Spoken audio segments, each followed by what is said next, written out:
At nais ko lang po magbigay ng ilang paalaala. Kung sana narito po yung laptop ko, ako sigurado po mainip kayo dahil isang oras po sana yung prepara ko na mensahe para ngayon. Subalit ngayon po I will just speak from the heart. Whatever the Holy Spirit wants to give you as a message this afternoon. Alam po natin na itinatalaga natin ang building na ito para sa Diyos. Hindi ko na po iisa-isahin kung ano ang purpose o layunin ng Diyos, kung bakit naganap na naipatindig ang iglesia ito. Alam po natin, isa sa purpose to worship in spirit and in truth. Alam na po natin yan. Isa pa rin po yung narito ito, nilagay ng Diyos bilang classroom para po sa pag-aaral ninyo ng mga doktrina na nakasulat po sa banal na kasulatan. Mahalaga po kasi na tayo ay mag-aral ng salita ng Diyos. Hindi po pwede yung magbabasa lamang tayo para lamang mapagbigyan ng sinasabing read your Bible every day. Hindi po ganon. Tayo po ay i-gather dito para turuan ng mga doktrina na nakasulat sa banal na kasulatan. Sa panahon pong ito, marami ang nangangaral. Subalit makikita po natin na ang pangangaral nila ay mga dogma. Anong ibig ko pong sabihin sa dogma? Ang ibig sabihin po, bagamat gumagamit sila ng Biblia, subalit ginalagyan nila ito ng interpretasyon na nanggagaling sa kanilang sariling isipan. Kaya nga po ang nangyayari, nagkakagulo-gulo ang mga iglesia. May kanya-kanyang gustong doktrina o dogma na palabasin para masuporta ang kanya-kanyang iglesia. Subalit ako po ay nagagalak dahil ang makilala ko po si Bishop Hill.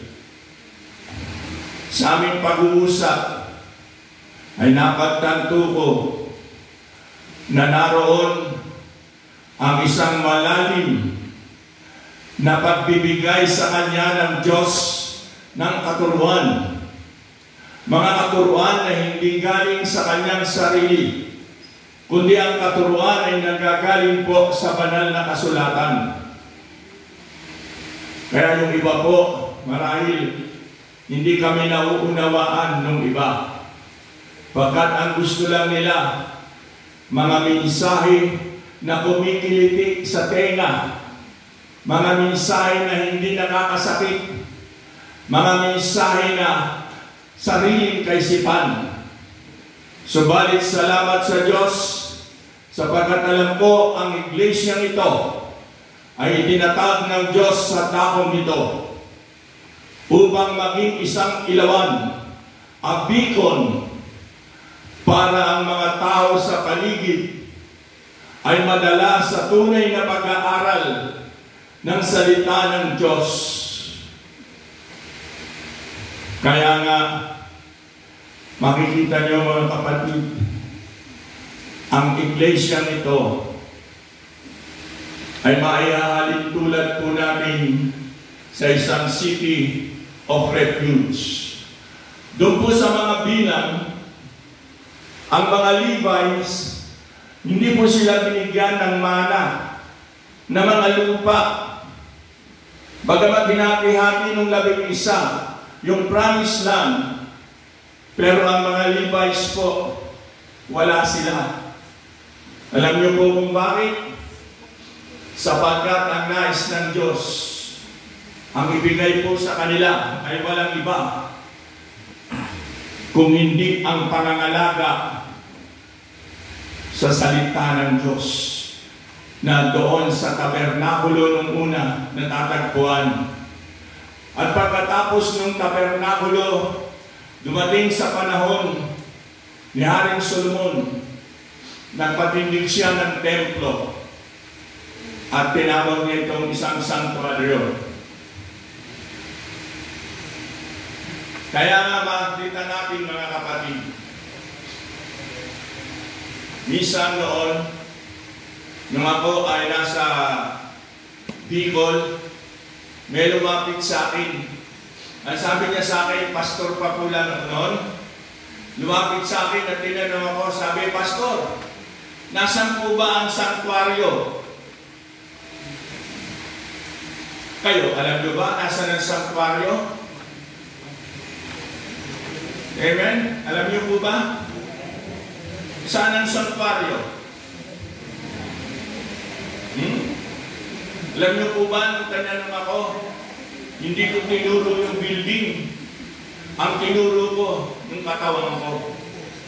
Alam niyo ba, ang bawat isa sa inyo ay sanktuaryo ng Diyos? Dahil ang banal na Espiritu ay nananahan sa bawat isa na tumanggap at kumilala sa Panginoon bilang sariling tagapagligtas. At alam niyo, napakapalad natin sapagkat tinanggap natin ang selyo ng banal na Espiritu. Alam niyo ba ang ibig sabihin ng selyo ng banal na Espiritu? Hindi po yung mga narinig ninyo. Ang ibig sabihin ng selyo ng banal na Espiritu, doon sa langit, merong aklat ng buhay. At ang bawat isa sa atin na mga mananampalataya na tumanggap kay Kristo bilang tagapagligtas, ang pangalan natin nakasulat doon. Amen ba? Amen. At alam nyo, hindi na yun mawawala. Bakit? Sapagkat sinenyuhan ng banal na Espiritu ang mga pangalan ninyo doon sa aklat ng buhay. Amen. Ako'y natatas ako. Dahil marami akong napuntang churches. Isang bagay ang nakita ko na hindi nila binibigyan ng bigay. Yung pong pagsunod, yung obedience sa ating Panginoong Yesus. Marami, akala nila yung obedience, hindi na kailangan. Pero mga kapatid, kinakailangan sumunod tayo sa ating Diyos. At natutuwa ako sa isa sa nais ng Diyos ay magkaroon ng isang building na katulad nito, na kung saan ay mag-iipon-ipon tayo para mag-aral ng salita ng Diyos, para tayo ay mag-worship. Pero wala, kung meron nga sa inyo rito na tunay na nag-worship, alam niyo ba ibig sabihin ng worship? Ang ibig sabihin ng worship sa wikang Grego, proskuneo. Ang ibig sabihin ng proskuneo, prostrate yourself before God. Ang tunay na sumasamba sa Diyos ay nagpapatira pa sa kanyang harapan. Amen. At nakikita ko sa lugar nito na ginawa ng inyong bisya. Maluwag. Pwede tayong tunay na sumamba rito kung nais natin magpatira pa tayo sa harapan ng Diyos para mapakita natin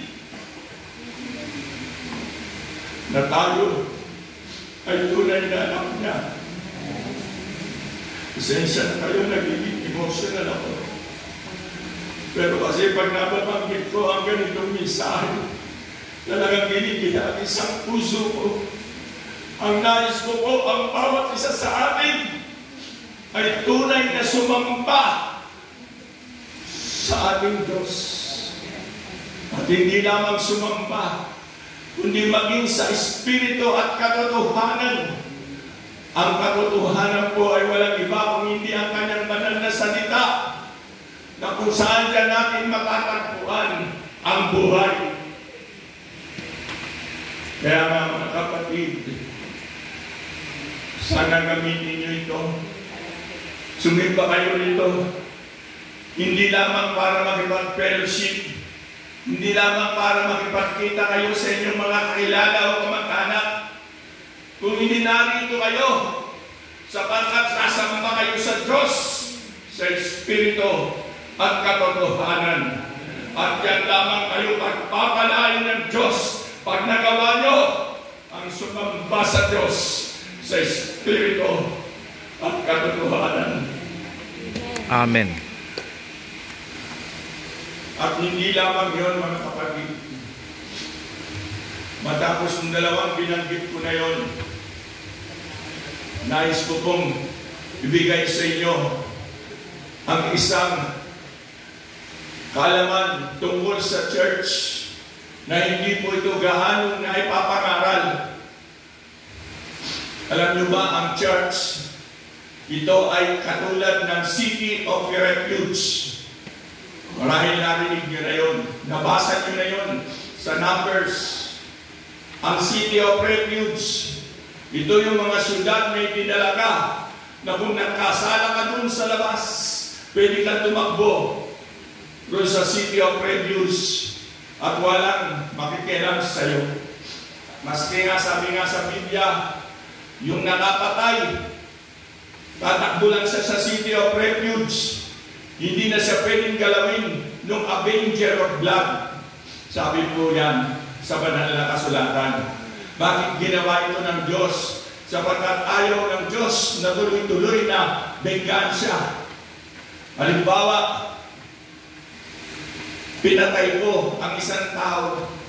Yung kapatid ng taong yun, papatayin din ako bilang revenge. At yung mga kapatid ko naman, papatayin na naman sila at walang katapusang paghihigantihan. Pero inilagay ng Diyos ang City of Refuge para maputol ang ganitong mga ginagawa ng mga Israelites. At tayo ngayon, ang church ay isang City of Refuge.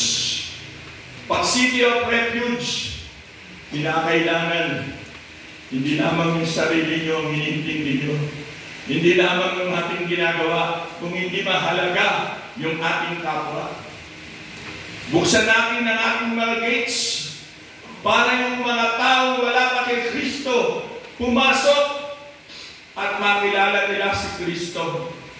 At magagawa lang ito kung tayo sa ating buhay ay makikita si Kristo. Kaya po nagpapasalamat sa Diyos sapagkat ang church na ito, dinideklara ko, in the mighty name of Jesus, will be like a city of refuge para sa kapan. Na kung saan ang mga tao ay papasok dito para maligtas, para magtamo ang kanilang mga pangangailangan. That is a true church, a true city of refuge. Kaya nga, nais ko pong wakasan ang maikli kong mensahe nito. Mga kapatid, nakahanda ba kayo ngayon? Bago ang inyong church, pero may bagong order na nalaman kayo na kayo ay City of Refuge. Nakahanda ba kayo na maging isang City of Refuge na kung saan tutulungan nyo yung mga nangangailangan, tutulungan nyo yung mga hurting, tutulungan nyo yung mga may sakit, tutulungan nyo upang sila ay madala sa ating Panginoon. Amen po ba? Amen. I pray na sana nga po lahat tayo ngayon will be a part of the city of refuge. Hindi tayo sa isang kabila